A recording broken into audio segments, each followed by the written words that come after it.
Bonjour à vous deux. Salut. Qui êtes-vous? C'est quoi ADT? Alors moi je suis Nicolas Delalande, Et moi, je suis Sébastien Tabourin. donc on est les deux associés fondateurs de l'atelier Delalande Tabourin. C'est une agence qu'on a créée il y a bientôt 5 ans, quand on s'est rencontrés avec Sébastien à l'école spéciale d'architecture.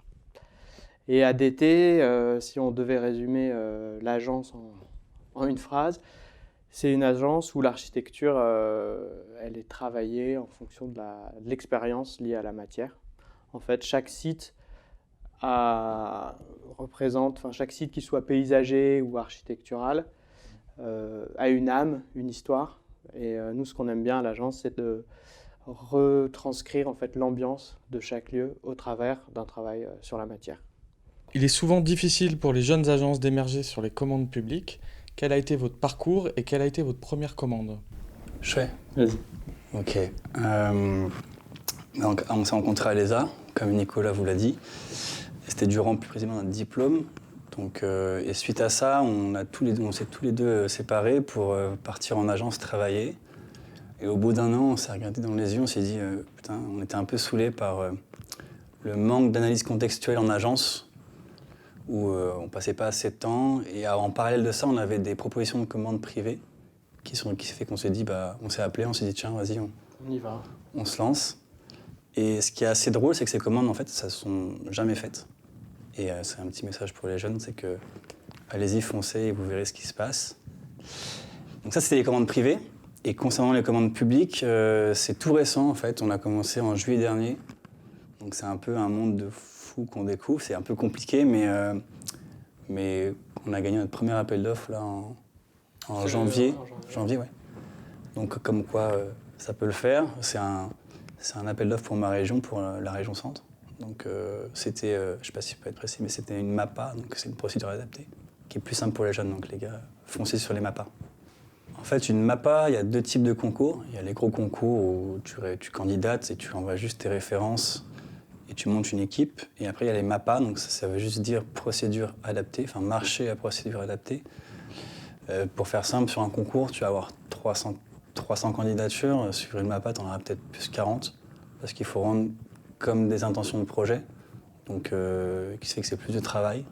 Donc tu passes, à la place de passer 3 jours, tu vas passer entre 1 et 2 semaines, ça dépend jusqu'où tu vas. Mais du coup, tu as plus de chances de gagner. Tu peux En fait, plus mettre en valeur. Quand tu es jeune, si on a un conseil, c'est commencer par les MAPA, mais les MAPA, ça ne va pas au-dessus de 2 millions, en général, si je ne me trompe pas, je dis peut-être une bêtise. Mais du coup, c'est des plus petits projets, mais tu as plus de chances. Comment amener des matérialités pérennes et donc plus coûteuses à une maîtrise d'ouvrage en budget serré? Et quelle est votre approche et vos arguments? Ah oui, la matérialité.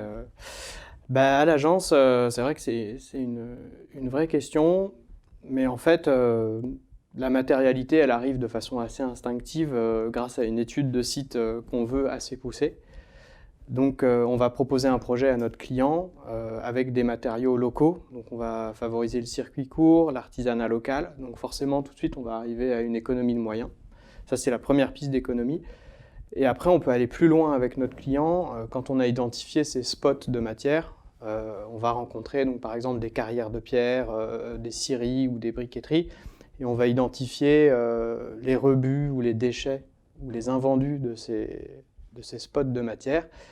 Et on va travailler beaucoup pour pouvoir réutiliser en fait, ces matériaux dans le projet. Donc là, c'est une dimension écologique et encore économique pour notre client. Donc ça, c'est un deuxième argument en faveur de la matière. Et quelquefois, il y a des clients où le budget est super serré, et là, on essaye quand même d'intégrer la matière, parce que c'est vraiment ce qu'on a envie de faire à l'agence. Et donc, on va identifier un point particulier du projet en matière. Donc, l'aspect économique, vraiment, on a des arguments pour pouvoir promouvoir la matière donc, dans le projet. Mais c'est beaucoup plus de travail pour l'archi, parce qu'on doit tout étudier pour s'adapter en fait à ce qu'on a, et pas faire venir d'autres matériaux. En école d'architecture, on touche peu à la matière échelle 1. Comment avez-vous fait pour développer une expertise sur le sujet? Expertise, vous allez un peu fort là. Non, on est loin de l'expertise. Surtout que nous, notre approche, elle fait que pour chaque projet, on a une nouvelle matière.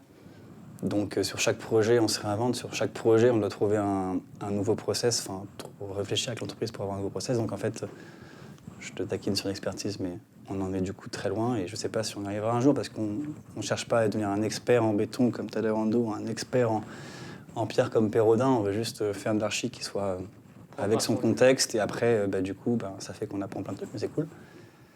Pour rejoindre la question de l'école, nous, à l'ESA, on a eu la chance de tomber sur des profs qui nous ont un peu poussé sur cette voie de, comment dire, sur l'expérience du sensible et du poétique de la matière. Je pourrais citer Carl Fredrik Svenstedt, donc, qui est un architecte suédois qui travaille beaucoup la pierre, peut-être qu'il y en a qui le connaissent. Et c'est un peu... C'était notre professeur, c'est devenu après notre ami, et c'est un peu notre mentor. Donc c'est un peu lui qui nous a poussé sur cette voie. Et après l'école, c'est tout simplement sur le tas qu'on apprend.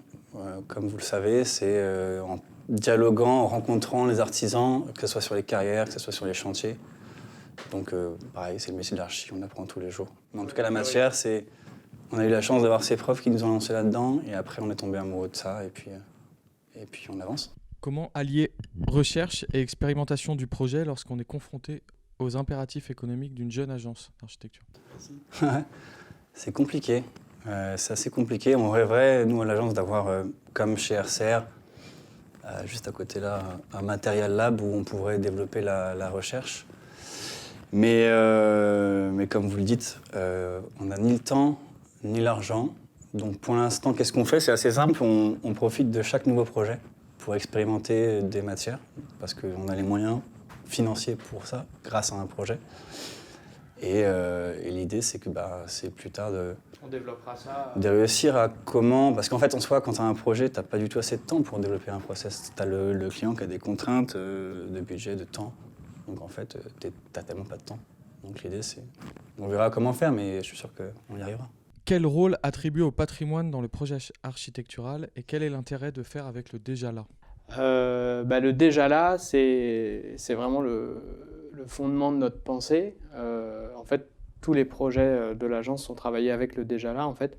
Et pour nous, le déjà là, il peut être bien sûr architectural, mais il peut être paysager ou même historique, ou même un artisan local peut faire partie de ce déjà là. Donc, c'est comme ça qu'on va clairement travailler à l'agence.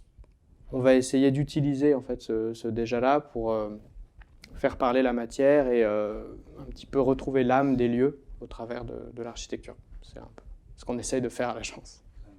Alors justement, quels sont les outils qui vous permettent de comprendre les territoires sur lesquels vous intervenez?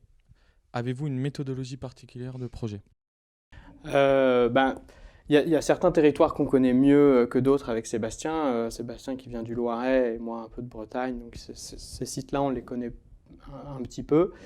Mais pour être plus général, en fait, ça commence, c'est assez simple, ça commence à l'agence ici, avec des vues satellites. Donc on passe plusieurs heures sur le satellite à regarder des sites de matière, en fait.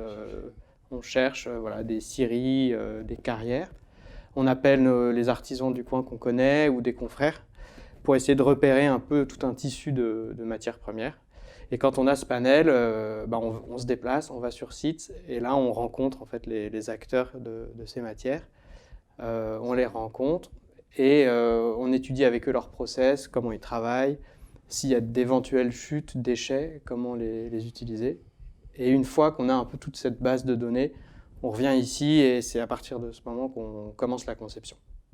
Voilà, après toute cette recherche.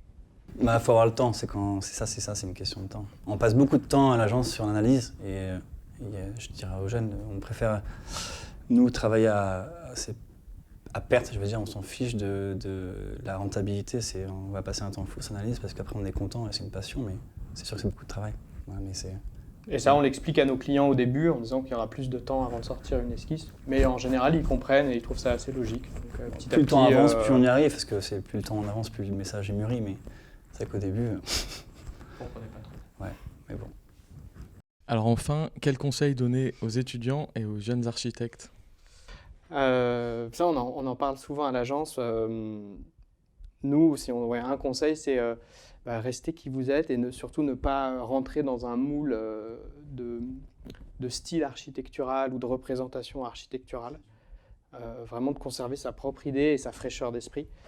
Surtout quand on sort de l'école, parce que le monde de l'agence et de l'architecture, on va dire post-école, il peut être un peu brutal et on pourrait en oublier sa fraîcheur d'esprit et ses idées. Ouais. Mais il faut garder ça, il faut rester vraiment jeune et réussir à trouver des moments pour se déconnecter de la contrainte de l'agence et avoir la main libre pour bien décider, quoi. Ouais. Faut pas se mettre dans un moule. Ouais. Et puis il faut oser, faut y aller. Ouais. L'école, elle apprend à bien créer, et puis le reste, on apprend sur le long terme, quoi.